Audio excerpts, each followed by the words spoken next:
না, সে এখন বলছে 40 লক্ষ টাকা এখন চাঁদা চাচ্ছে আর পুরো বাড়িটা এখন তার চাই। বরিশালে প্রবাসী তরুণীর বাড়িতে গিয়ে 40 লাখ টাকা চাঁদা দাবি করার অভিযোগ উঠেছে বাকেরগঞ্জ উপজেলা বিএনপির সদস্য সচিব কামরুজ্জামান মিজান মিয়ার বিরুদ্ধে।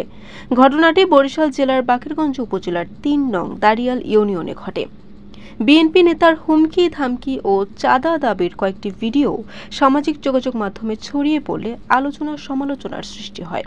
এ বিষয়ে ভুক্তভোগী পরিবার শনিবার সকালে বরিশাল রিপোর্টার্স ইউনিটিতে সংবাদ সম্মেলন করেছেন। সংবাদ সম্মেলনে লিখিত বক্তব্যে প্রবাসী জাহিদা আক্তার বলেন, আমার মায়ের দ্বিতীয় স্বামী বজলু হাওলাদারের সাথে 1 বছর আগে বিবাহ বিচ্ছেদ হয়।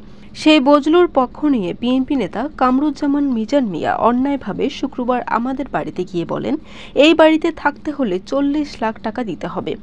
বাকেরগঞ্জ উপজেলা বিএনপির সদস্য সচিব কামরুজ্জামান মিজান মিয়ার হুমকি ধামকিতে ওই পরিবারটি পালিয়ে বেড়াচ্ছে।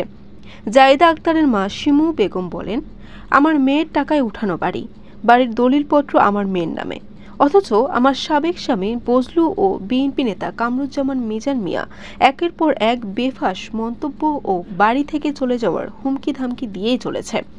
তাই আজ বরিশালে সাংবাদিক সম্মেলন করে তাদের বিচারের দাবি জানিয়েছি। থানায় অনেকবার আমার মা গিয়েছে, কিন্তু থানার ওরা কিছু করে না। পরে কোর্টে একবার কেস হয়েছে 2 বছর আগে। তিনি আরো বলেন, দেশে যদি আইন কানুন থাকে তাহলে তাদের দৃষ্টি কামনা করি, তারা যেন সঠিক তদন্ত করে বজলু ও বিএনপি নেতা কামরুজ্জামান মিজান মিয়াকে আইনের আওতায় নিয়ে সঠিক বিচার করে। এসব বিষয়ে জানতে বিএনপি নেতা কামরুজ্জামান মিজান মিয়া কল করা হলে তিনি কলে বলেন, ওই বাড়িতে বজলু হাওলাদার 6% জমি রয়েছে, সেই বিষয়ে কথা বলতে তাদের বাড়িতে গিয়েছিলাম। তবে তাদের বাড়িতে গিয়ে হুমকি ধামকি ও চাঁদা দাবির বিষয়ে জানতে চাইলে কোনো সদুত্তর দিতে পারেননি এই বিএনপি নেতা। বরিশাল.নিউজ।